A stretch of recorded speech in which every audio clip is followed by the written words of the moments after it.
ألف مبروك للنادي الأهلي، فوز مهم جدا في أولى مبارياته في كأس العالم للأندية أمام أوكلاند سيتي بثلاث أهداف للا شيء، أحرزهم حسين الشحات ومحمد شريف وبيرسي تاو من صناعة كهرباء. الأهلي في فوارق فنية كبيرة جدا ما بينه وما بين نادي أوكلاند سيتي على مستوى الكواليتي اللعيبة وعلى مستوى التنظيم داخل الملعب، ولكن بصراحة الأهلي منظره مشرف في البطولة على كل حاجة. الشرف ومنظره مشرف للكرة المصرية، ولما يكون في نادي مصري منظم ومشرف لازم نشاور عليه ولازم نقول عليه، ولازم ان احنا نقول ان لازم يبقى في نظام في كل الأندية. لازم كل الأندية يبقى في نظام وتبقى يبقى فيها نسبة احترافية كبيرة، لأن النهاردة هي دي كرة القدم أصبحت كده، نظام واحترافية، كل ده بيطبق في الملعب أو بينعكس عليك في الملعب، من أصغر حاجة لأكبر حاجة، من الإداريات لأي حاجة بتعملها بره الملعب، وبتحترم النظام وبتحترم الأصول في الشغل. على طول في الملعب شكلك بيبقى كويس، الكرة ملهاش أي ترجمة تانية. فمبروك للأهلي ومبروك للأهلاوية، منظركم مشرف وأداء مشرف ونتيجة طبعا كبيرة. إن شاء الله بإذن الله لمزيد من التألق في المباريات القادمة. الأهلي هيلاعب يوم السبت سياتل ساندرز الأمريكي، وطبعا يعني مباراة مهمة جدا. لو الأهلي كسبها يلعب بقى الماتش اللي العالم كله هيتفرج عليه، ريال مدريد.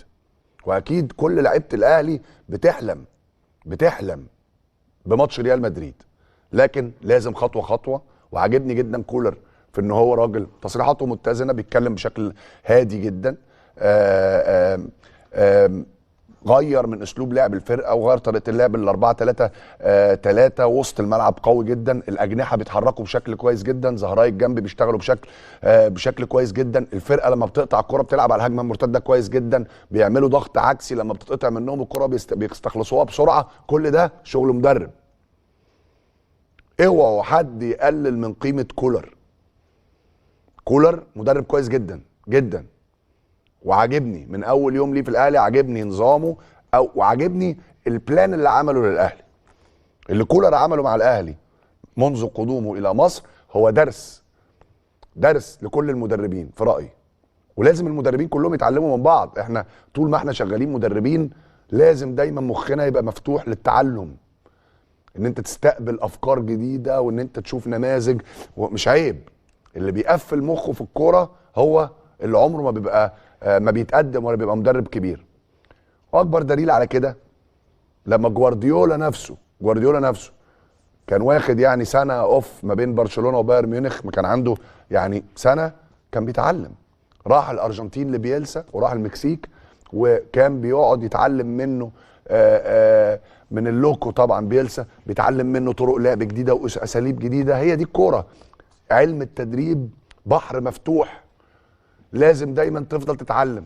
ومش عيب تقول ان انا بتعلم كل يوم، بتعلم من اخطائي وبتعلم من المدربين اللي حواليا. فكولر مدرب تتعلم منه حاجات كويسه من اول لما جه ومن اول لما جه وما استعجلش في اتخاذ. تاني بقول لكم ان كولر مدرب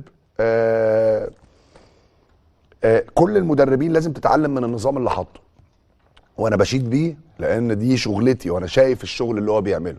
اول حاجه ذكائه ان هو ما استعجلش في اتخاذ قرارات مهمه. الاول بص على اللعيبه كلهم وادى فرصه للعيبه كلهم ان هو وادى فرصه لنفسه ان هو يقيم السكواد بتاعه بشكل كويس قبل ما يقول انا عايز ايه، وادى مهله لنفسه لغايه يناير ان هو يشوف اللعيبه بشكل كويس، ما استعجلش. ده نمره واحد، وده ذكاء كبير جدا منه. نمره اتنين انه اشتغل في الاول على الاساس، البيزكس، الاساسيات.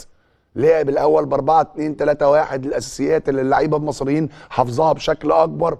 وبعد كده ابتدى يطور، ابتدى يعني يركب شغله على بعض، ابتدى ان هو يبقى في جمل تكتيكيه معموله بشكل كويس، وهما بيطلعوا من ناحيه الشمال، معلول بيخش لجوه وعبد القادر هو اللي بيستلم الكره على الخط، بس ما كانش بيعمل الكلام ده الاول.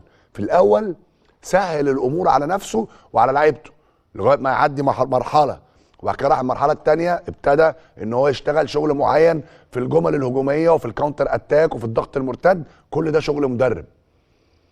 كولر مدرب كويس قوي. الاهلي تعاقد مع مدرب كويس جدا، منظم، هادي، ملتزم في تصريحاته، طبعا مساعده حاجات كتيره ان هو بيشتغل في منظومه كويسه ومحترمه، وفي احترافيه في الاهلي، وفي احترافيه في التعامل، وفي سيستم، وفي نظام، فالقصه بالنسبه له اسهل، لكن ده لا يقلل من عمله. كولر مدرب كويس جدا، وانا عارف انا بقول لكم ايه لاني شايف شغله.